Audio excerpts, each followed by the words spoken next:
Hi everyone, welcome to another BricksMembers tutorial. Today I want to show you the drip module. So what you can do with that essentially is that you can unlock content, not just via user levels, but also based on time or certain prerequisites, like for example, that the user has to complete a lesson before the next lesson becomes available to him, becomes unlocked.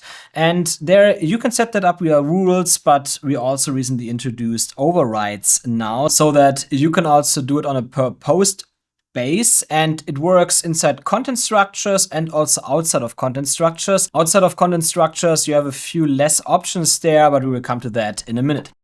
Now, before I actually show you how all the drip logic works, how to set that up, I quickly want to show you here our new admin interface, because there was a big change and I recorded the initial tutorial on our old admin interface, but the logic stayed exactly the same. So essentially what has changed here, when you're on the drip content page, you can either click here on create rule, or you click on builder. And there you get this view here of a visual drip rule builder, which visualizes everything. It's a bit nicer, but the logic stays exactly as it is in the rest of this tutorial. So essentially, you're starting here with scope and trigger. And this is like where you find that, like you click on this initial card here, and then you can select the scope there. I will tell you the logic behind that in like 2 minutes here in this video. But just to get you started here quickly, let's just select some stuff here, okay? So then you see around how it works.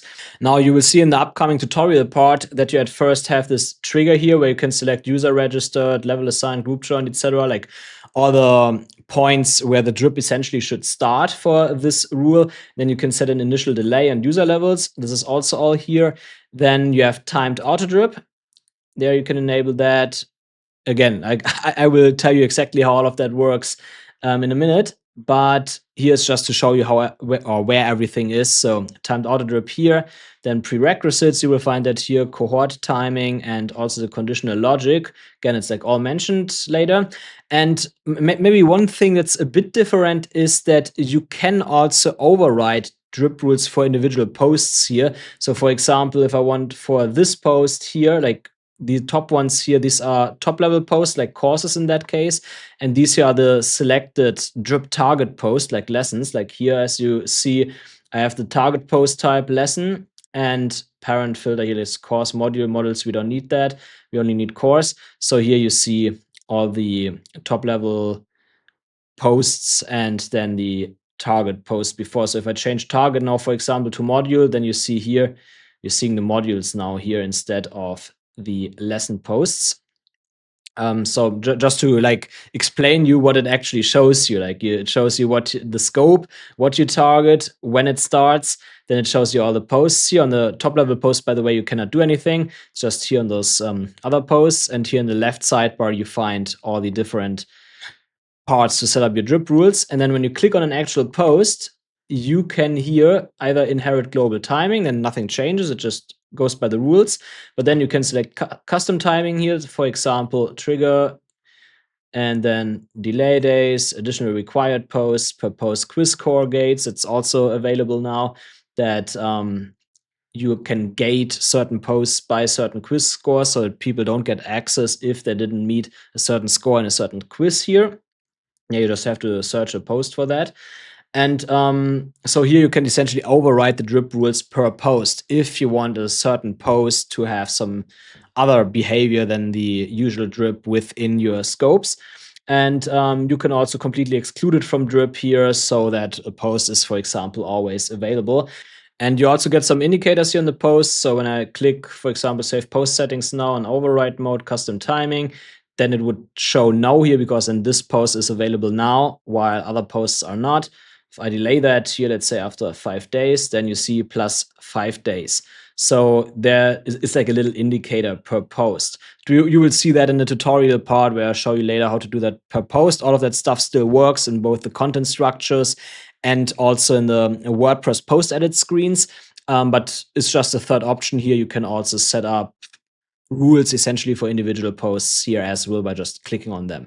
So yeah, just wanted to show you that here quickly. After you understand the logic through the rest of the video, you will also understand how it works here. It's exactly the same, it's just visualized in a better way. At first, let's have a look here in the admin backend how it works. It is a module, so if you want to turn that on, you have to go to the modules page here under BricksMembers settings and then turn drip content on here.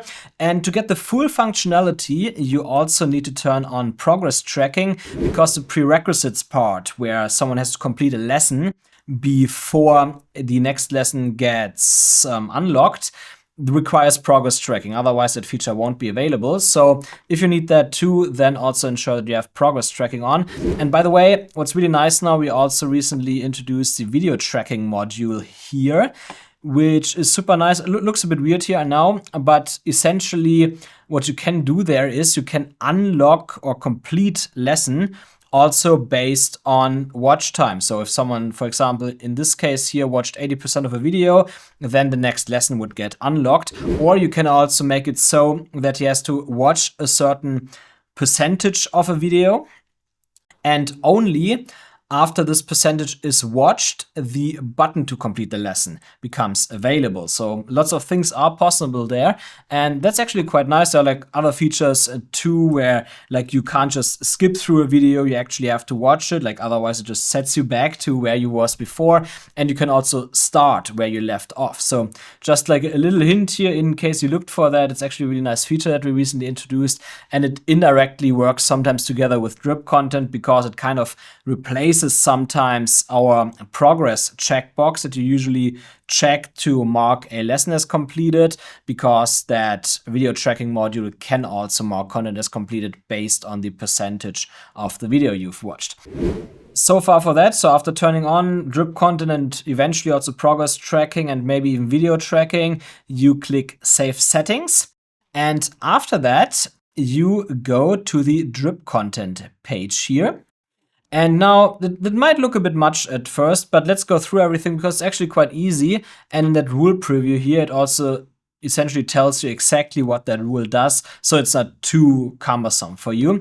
At first here, at the top, you see this drip timeline settings here. It says reset on reassignment or preserve previously unlocked content. And these are important options here. When you're creating your website or like your membership site, then you want to keep it set to reset on reassignment, because then, for example, what happens is with prerequisites that if let's say I uncomplete a lesson again, then I will lose access to certain content. Then that will actually happen in the database, like then the user actually loses access.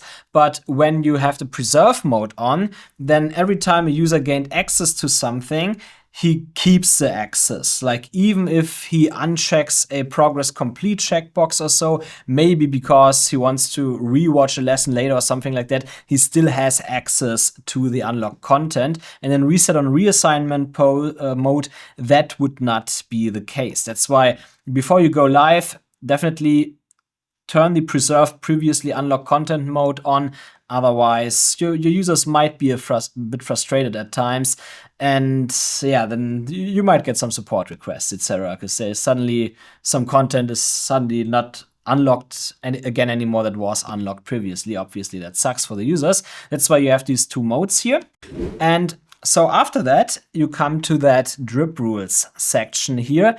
So at first, you have to decide there what you want to unlock. And of course, you also give it a rule name. It doesn't really matter what name it is. Can be whatever you want to. Here, for example, in my existing rule to test everything, I have it called Elite Drip, because that unlocks content for users that have the elite user level. But it's really up to you. Choose whatever you want here. And then target mode.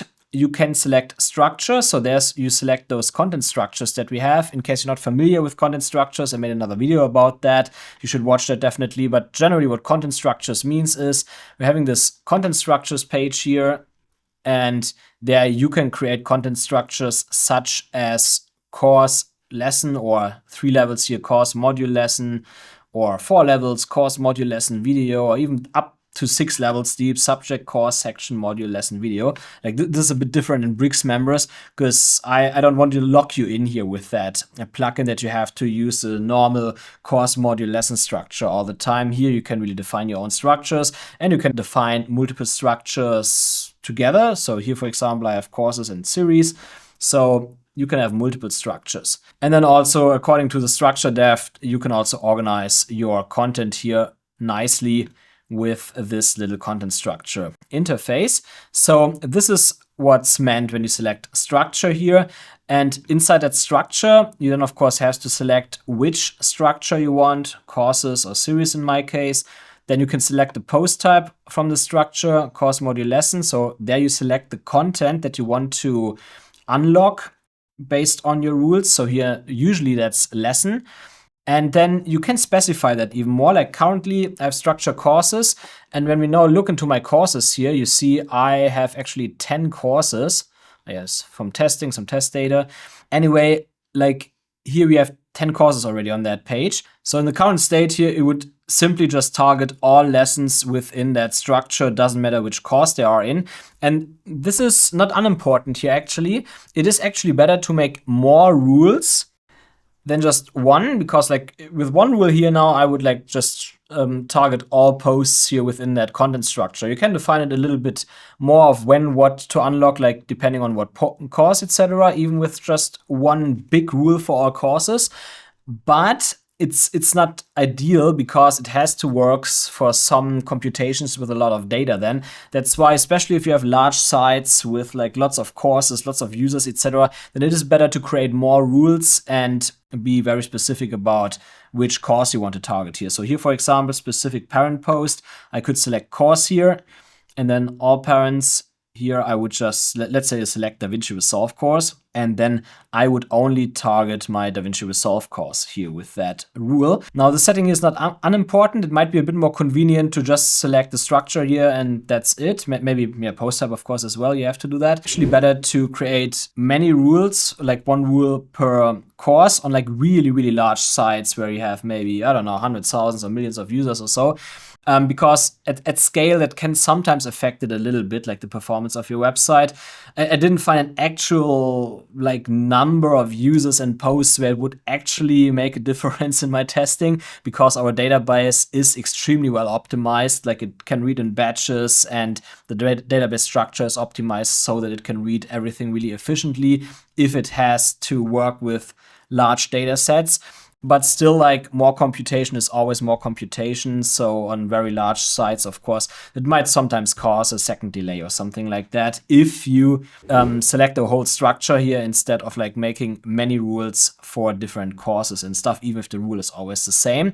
So just a little tip here: if your site is like really getting really large, you're expecting tons of users, and you have maybe, I don't know, 100 courses or so on there, then better have many rules here. That will improve the performance a slightly bit, even if it's not a big difference. Anyway, I will come to that later when it comes to prerequisites, because if you don't use prerequisites here, then it really doesn't matter actually. That's really mostly for this case here, because then more posts are affected in certain settings. Anyway, there are also more settings here, like under target mode, you can also select selected posts, and there you can just select any post type from your website. Let's choose, for example, just normal WordPress posts here. Then you can select posts. So we have some test posts or something like that here. I don't even know what, yeah, drip test post here, for example, we have that. You can just select certain posts, and then you can apply drip rules just to normal WordPress posts. And what you see here, though, is that the prerequisites part now disappeared, because prerequisites need progress tracking in order to work, and that only works with our content structure. So prerequisites are not available for just standard WordPress content that is not structured from BricksMembers. Something to be aware of, but you can still decide when to unlock certain posts. You can select timed auto drip here. We will come to that later, and you can also do cohort-based unlock, so this all works. It's still a lot of options that you have there. And the same goes for post type, like target mode post type. There you also just select the post type, lesson here, for example, and then you can do that by taxonomy. So you can still filter it a little bit. Let's say you have like some content on your website, maybe some smaller courses or so that you, for whatever reason, don't want to have in BricksMembers content structures, but you just want to filter them by categories or tags or so. Then you can totally do that here by just applying certain rules to posts that are within a certain taxonomy. So yeah, but for the sake of this tutorial now, I will stick within structure here. Let's just keep all our settings here. Let's just use DaVinci Resolve course. And then you can also select the user level that it should apply to, like only users that have a certain level. So here, for example, in my existing rule, I selected Learn with Pascal Elite. But here, for that sake, for example, you could select DaVinci Resolve course, obviously for people that bought this course. And also maybe for people that have all access, like actually all my courses are available to all the normal subscriptions and stuff here. So I would select all of them here. Now you see already how our preview changed. Like it says now unlocks courses lesson within DaVinci Resolve video editing and color grading course for these and that user levels or users, and it starts immediately on user registration. Timed auto drip is off. It does not require previous completion. So nothing is turned on yet, and that's what these next tabs are for. So when I click on what to unlock or when to unlock, I can set an initial delay, like before any of those posts get unlocked. And so you simply define a number of days here that you want to, let's say 1 day. And then you can also define the trigger. So here after user registration, for example, after level assignment, that's a user level assignment from BricksMembers. Group join, after the user joined a certain group, and you have group feature turned on, that's relatively new. And also in version 0.9.90, enrollment module will also come soon. It will most likely be released next week, the first week of April, or actually the second week, or like the first week is half. And yeah, so when enrollment is activated for a certain course or so, then you can also start the initial delay and specific date time, of course, as well. It's quite useful, like even if you don't really necessarily want to set an actual initial delay, but you, for example, want to ensure that a user only gets content unlocked after enrollment or after a certain level is assigned, even if you don't filter by level, but you want to do that by drip, etc. So this is all possible here. You don't necessarily need to give it an initial delay. You can also just say, hey, enrollment activated, so that the other drip rules that come soon only starts after a user enrolled into something. So it's pretty cool here, even if you keep the initial delay at 0, pretty useful.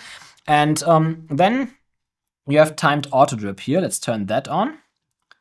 There it says now interval every 1 day, items per interval, and the scope. Now what is that for? That means that maybe you don't want the user to have access to all lessons immediately. Maybe you want the user to have access only to the first lesson on day 1. Then on the next day, he has access to the second lesson, or maybe once per week or so. And this is what you can set up here. So after enabling that, you set the interval. So in that case, let's say every 1 day, or you could also do a week, like 7 days or so. Doesn't matter, whatever you want. And then, like usually you want to release first item immediately. Immediately, by the way, here means, of course, including the initial delay. So if you set this delay here to 3 days after enrollment activated, then 3 days after enrollment activated, this first item will become available, will be unlocked. While if you turn that off and you have interval every 1 day turned on, then it will be 4 days, like 3 days here plus the additional day. Usually I keep that on here. That most of the time makes a bit more sense, gives you also a bit more control directly, then you don't have to do the math in your head, right? And yeah, you can also define here items per interval. Maybe it should not just be 1 lesson that becomes unlocked. Maybe you just want to unlock 3 lessons directly or so. You can set that up here as well. And you can also set the scope. So for example, when I select course, then every 1 day currently, it would unlock 1 lesson in that course. So if we look through all the courses here, if I would not have the scope here turned on, it would go 1 lesson from the first course on day 1 until the last lesson of the last course on the last day. Like here, I think I have like 500 lessons or something like that. Then, so it would be after around 500 days, he would be in the last lesson of the whole structure. Usually not what you want. Usually you want the first lesson from a course to become available, and then the next lesson within that course. So if I select course here, then the first lesson of every single course would become available instantly because I have release first item immediately turned on. And then on day 2, the second lesson of each course would become available. So that's usually what you want. But here again, in my case, actually, I would not need the scope here now. I could just keep it unselected because I have it scoped already here to DaVinci Resolve course. So anyway, no matter what I set up here, it would only apply to the DaVinci Resolve course anyway. So the first lesson in that course would directly be activated, but not in all other courses.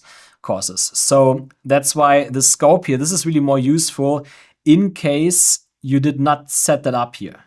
Like you just said all parents, or you didn't even have a filter here, because now in that case, it's how I explained before, that the first lesson of each course would directly be available, and then every day it would drip down. So there's already, you have to like think a bit, okay, how do I scope that now? How do I want that to scope that? And again, it's a bit better if you have more rules and you use the scoping feature here a bit less. Not always. It's like for just timed auto drip, it's a bit less important, but later when we come to prerequisites there, it gets a bit more important. But before we come to that, let's come to cohorts. There's also a quite interesting feature. If you enable that, you at first have cohort source, fixed date, or group start date. And then when you select the fixed date, for example, you can also select if everyone should start on cohort date or no one. So what this feature essentially does is you can define that certain content should either start for every user or become available for every user on a certain date, or that depending on the other rule, no user can access that content before a certain date. So for example, if you launch a new course that you want to apply certain drip rules for, maybe a user has to complete another course before that course or so, then maybe you don't want the users to start the course before the actual launch date or so. And this is something that you can set up here with that. But it also gives you another feature, and that's when it comes to the groups module, when you define groups of users where you have a group leader, etc., that can manage all that stuff. Like I'm not talking about the groups module here now. This is part of another video. But if you have the group feature turned on, then in the groups feature, you can define a group's start date when a certain group starts.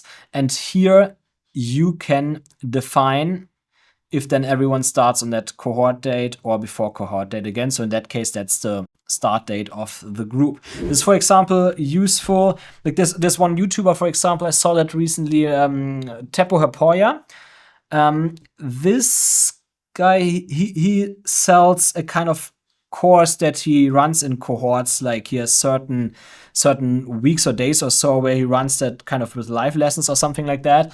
And so it's not like content where you just sign up and you can instantly access everything or so. He like keeps that in cohorts. And there, for example, this feature would make sense because there he could just assign the users to individual groups, and then these individual groups get access to that content on certain dates. Could also do that with these groups by user level if you don't necessarily want to use this group feature for that, but that groups feature makes it a bit more streamlined because then you don't have to create new user levels all the time for all the upcoming dates where certain groups start, etc. So it's actually quite useful here. There you also get a visual overview of the groups in the backend and stuff, so you always know what's going on. And yeah, let's come to the last feature here. Let me turn cohort off here now. Let's come to the last feature, prerequisites. This also gets a bit more complicated because it gives you quite a few options.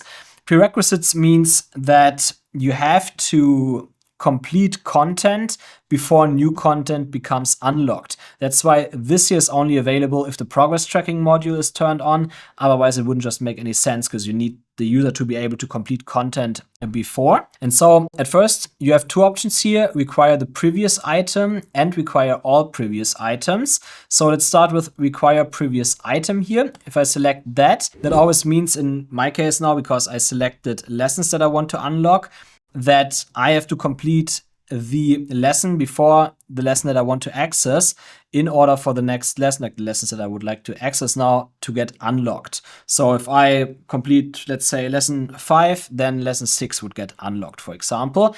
And here you can also select previous within course or module. So this is to tell it in what scope you have to complete a lesson before. So again, if we're looking at my courses here, if I don't set that, then it's just always the previous lesson within that whole content structure. So I would, for example, have to complete the last lesson of the Creator Crash course to be able to access the first lesson of the Camera Basics course here. So here, like the color grading lesson, to be able to start the first MCB introduction lesson here. Of course, it's usually also not what you want. Usually you want to have that scope per course, right?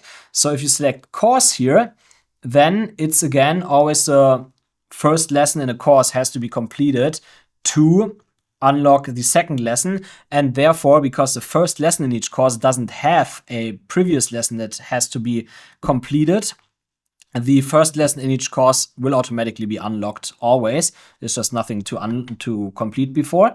So this is why usually you wanna scope it by course or module, depending on what you want to use there. Like module would be my level 2 currently.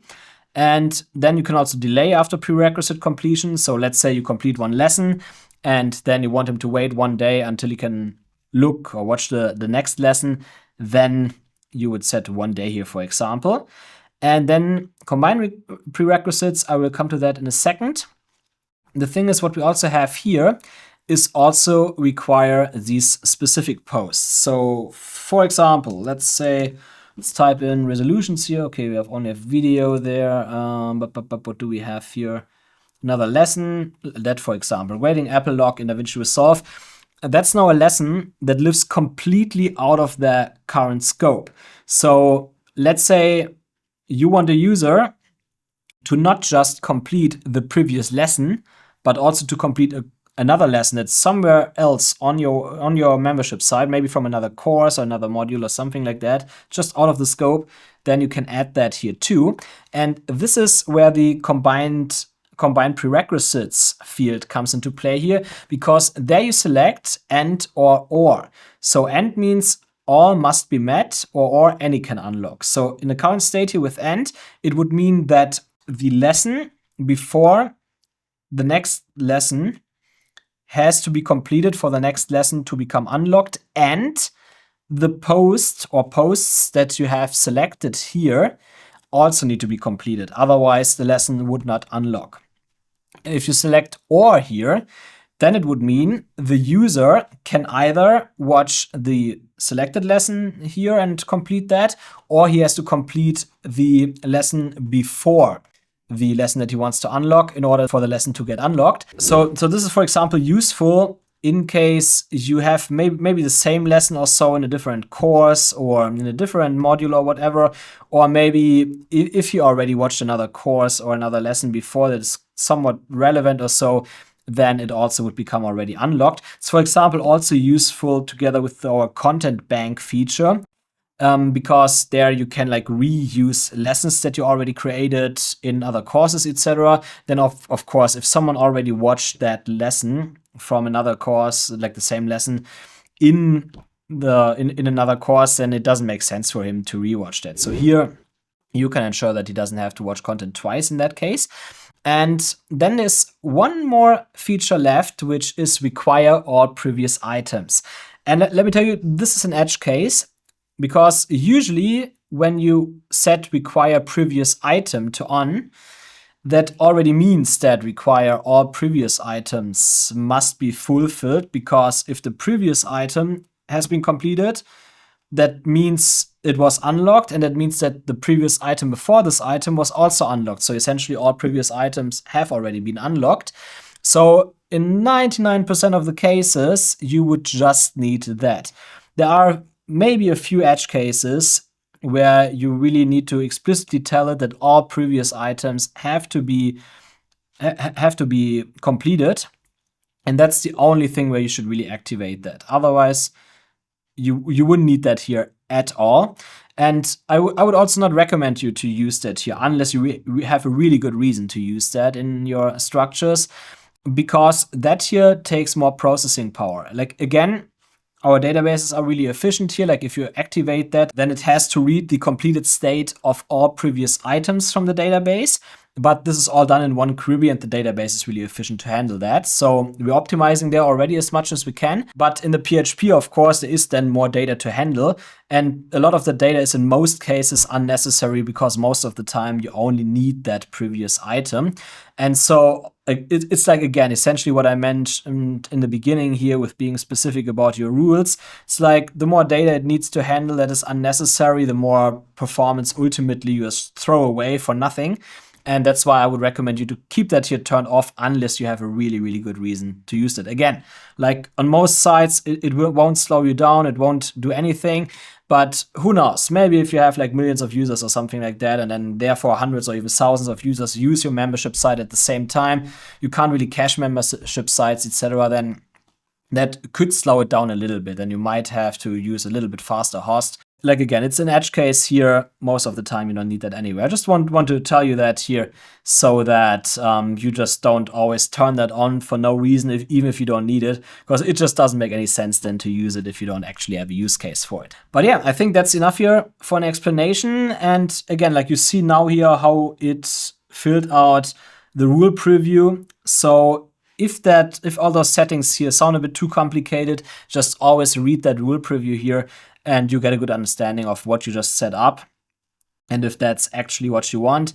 You can then, of course, click Save Drip Rule here. It will appear here under Save Drip Rules. I'm not doing that now because then some recomputations happen and I don't want that for my site currently. When you click Edit here, then you see it just loads all the data here from your existing drip rules into the same container here, and then you can like change all the settings as you like. There's one more thing to understand about drip access rules. We also have this condition logic field here.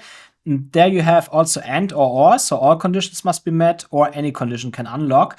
And that defines the different conditions here, essentially prerequisites versus time-based. So for example, if I select and here, then as you can imagine, like everything has to match here. So all the time-based stuff, like here timed auto drip, etc., and the prerequisites.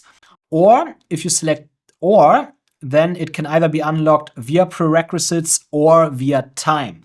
So for example, maybe you want a user to either get access to content after he completed the previous lesson, but then you say maybe, okay, if he is already 1 month in there or so, you also want him to get access, even if he didn't watch it for whatever reason, then you can, for example, use when to unlock here, initial days to 30, and level assignment, yes, trigger. And then you simply use condition logic to or, and then either after 30 days or depending on the prerequisites, it will be unlocked as well. And yeah, that's everything basically for the settings here. Now, there is also the option to do that per post. So for example, when I go into our content structures here, I can override settings from those rules or even create a rule for a specific post. In that quick edit modal here, we have this drip override field, and currently it's just set to inherit, so just use whatever the grip rules say, but you can also set it to exclude. So for example, if you want a certain lesson or so to just be always available, even if someone did not complete the lesson before or so, then you can totally do that here by just excluding it from drip. And also you can select use a custom schedule for this post, and then you can select again the trigger, user registration, level assignment, group join, enrollment activated, specific date and time, the delay. So it's essentially everything that I already explained before in the rules. And by the way, that also works for native WordPress posts and also custom post types. So when I click here on posts, for example, and here drip test post, for example, then if you scroll down to the BricksMembers settings, there you see here again, drip override, and it's exactly the same settings as before. Just select what you want, save the post, and then it will drip based on that. And so this is everything you have to know about setting up all this drip stuff in the admin backend. Then it's of course the question next, how you handle that in Bricks Builder, because obviously like in BricksMembers, we don't just want to do the usual redirect stuff or so. We're using Bricks because we want to have control over what content the user sees what. And there we give you quite a lot of options here. So I have a single lesson template here where I can show you some of that stuff, or all. So here, for example, let's say I want the lesson content here to only show when the post is actually unlocked based on drip and not only based on user level. Or let's do it here. Like I have that whole content container here set up so that it has to match the required level. Otherwise, it won't show up here. Then you would see this message: you don't have access to this content, please purchase access here. Now let's say I also want to restrict this full content by drip. Then I would simply add another condition here. And there we have so many here, so let's just select drip. So you can either filter by completely unlocked or completely locked based on all drip rules, but you can also show content when only the time-based drip rules are ready or not, and also only if the prerequisites are ready or not. This is, for example, useful for messages. If, let's say, the user has completed all the prerequisites or the lessons before, for example, and now the post would be unlocked by lesson, but there's still a time part of that rule that prevents the post from getting unlocked. In that case, you can show him a message: hey, you completed all the prerequisites, but you have to wait until this date or so many days until the content becomes unlocked. It's a bit more user-friendly, right? So that's why we are also having these conditional logics here just for messaging, etc. Makes everything a bit nicer. But here now, I would set it to unlocked, so that this content here, this whole container, only becomes visible when content is unlocked based on.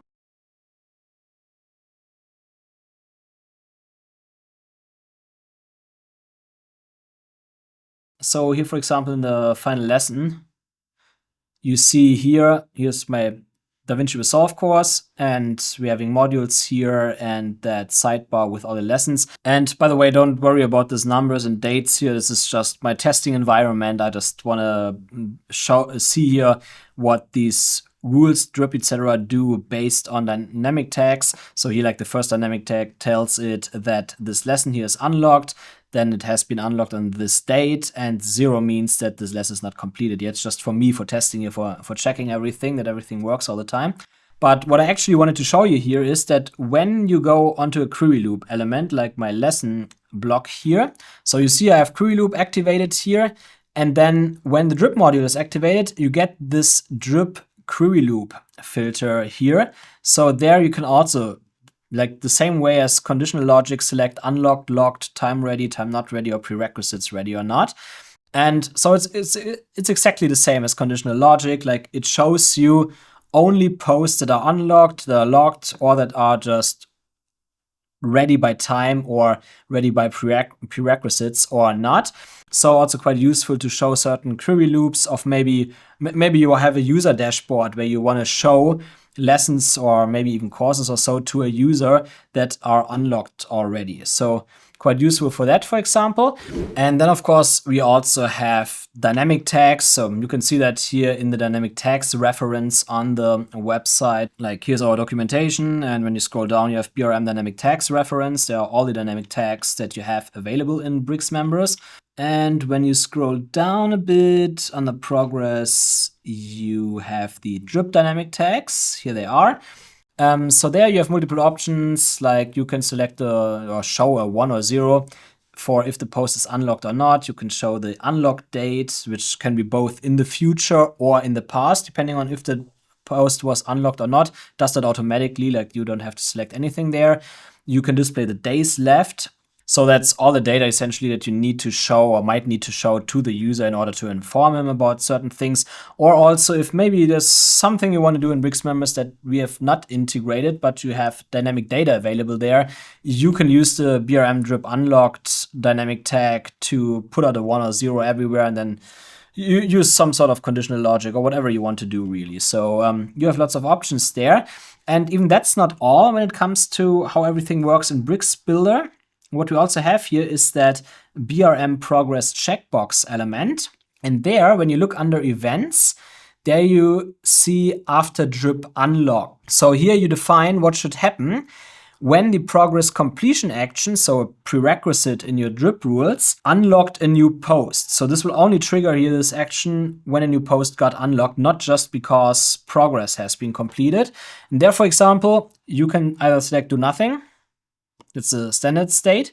Or you can select reload page with position, then it will just reload the page. And if you want to, you can select the target selector where it directly scrolls to that element, just like a one-page navigation or so, where it scrolls down to a certain section.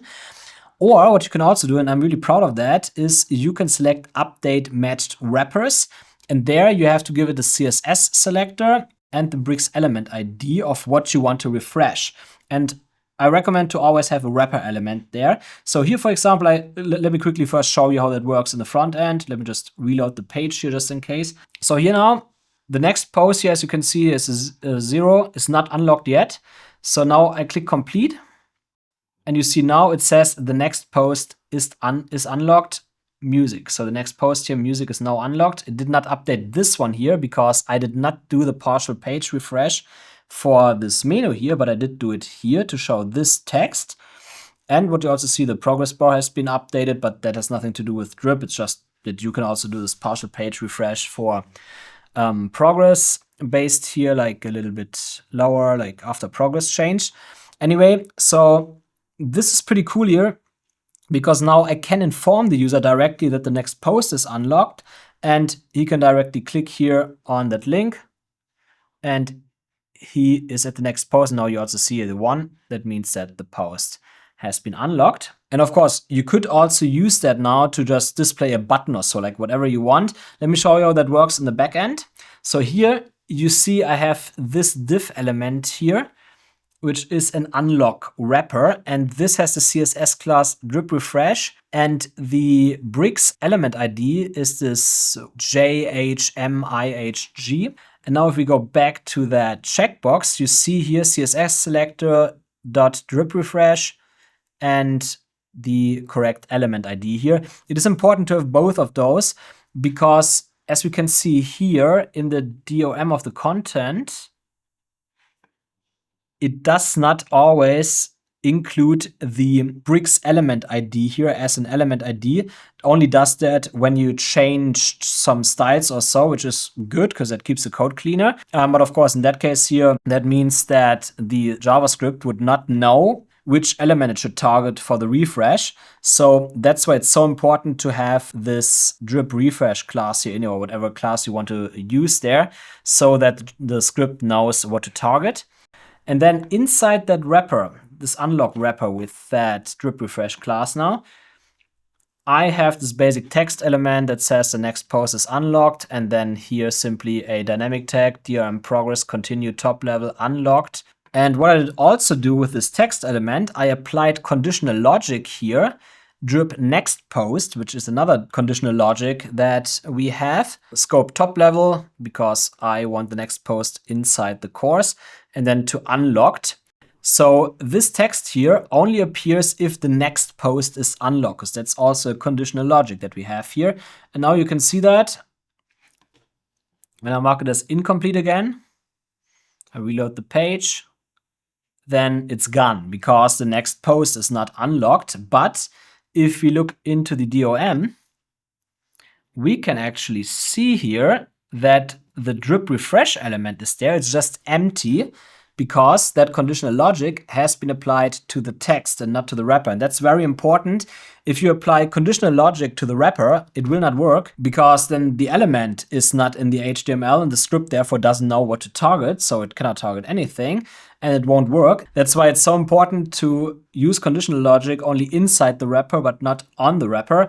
Now, as you can see again here, when we update that, it just updated the code here. It refreshed the wrapper and everything that's inside the wrapper, and therefore it shows up here. You do have a few more options, like here you can select scroll to element. It automatically scrolls down to that selected element and highlight. Like you saw this little like orange here. Let me do it again so you see it. Like if you look here now, comes this little highlight here, the yellow orange one. So you can define that here, like a shine effect. It's called shine, pretty cool. So that jumps into the eye of the user directly. That is something new on the page. And then you have some more styling options here for all of that stuff. And now the cool part of that is really that in this wrapper that gets refreshed, you can literally place any content there from Bricks Builder. That doesn't matter if it's native Bricks Builder elements, if it's from some third-party plugins that have nothing to do with BricksMembers, or some BricksMembers elements or whatever. It all goes in there, and this is all refreshed when Drip is unlocked. So it's a super cool feature that gives you so many options to customize things. And yeah, before I implemented it, I wasn't even sure if that's even possible, but that's super cool. It was actually in our BricksMembers community, someone recommended a feature like that. That was when I looked into it.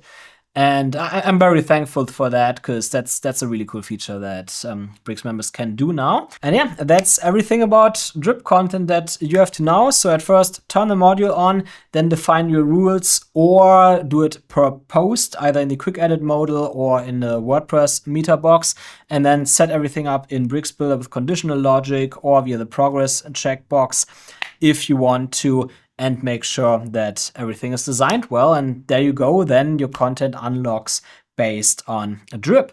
I hope this tutorial was helpful, and if you still have any questions about it or you need help or so, then feel free to leave me a comment below this video here, or simply at contact@bricksmembers.com. You can leave me an email there, or if you purchased BricksMembers already, you can also just leave a support ticket and I will write you back within 24 hours and you will get the help you need. And yeah, so that's it. I'm out for today, and definitely also watch the tutorial about content structures, because that's an important concept to understand in BricksMembers, because that's really a differentiator, a strong one from similar membership and learning management plugins.